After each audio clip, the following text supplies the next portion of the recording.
Please subscribe to our channel and press the bell icon so you can get the updates of our channel. Thank you very much. बिस्मिल्लाहिर्रहमानिर्रहीम।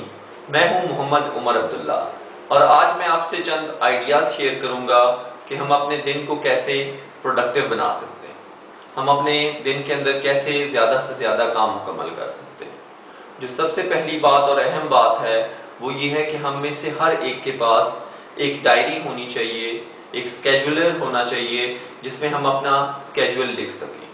और ये schedule हम कब लिखें? हाँ, ये स्केड्यूल एक दिन पहले हम लिखें, यानी हमारी जो प्लानिंग हो वो एक दिन पहले हो। अगर हम किसी वजह से एक दिन पहले प्लानिंग नहीं कर सके तो हमें सुबह उठ के जो सबसे पहला काम करना है वो ये है कि उस दिन के हवाले से सारी प्लानिंग करनी है। हमने अपने सारे टास्क जो इस दिन में मुकम्मल करने हैं वो हम लिखेंगे, साथ साथ हम उसकी डेडलाइन लिखेंगे कि किस टाइम तक हमने वो टास्क मुकम्मल करना है। जो दूसरी बात है वो ये है कि हमने कोशिश करके अपने मोबाइल फ़ोन से दूर रहना है। रिसर्च ये बता रही है कि एक नॉर्मल बंदा 200 से लेके 500 दफ़ा अपने मोबाइल फ़ोन को चेक करता है।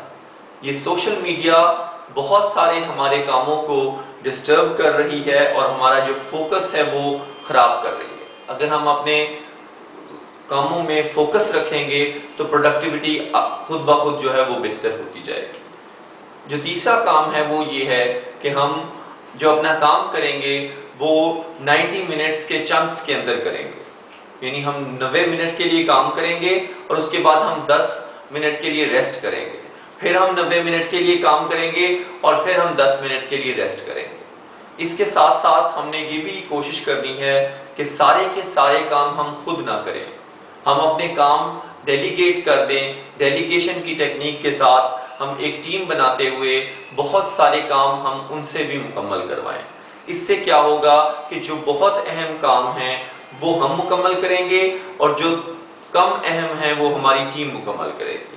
इस तरह हम बहुत आसानी के साथ हम अपने दिन को बहुत ज़्यादा प्रोडक्टिव बना सकते हैं। Thank you very much.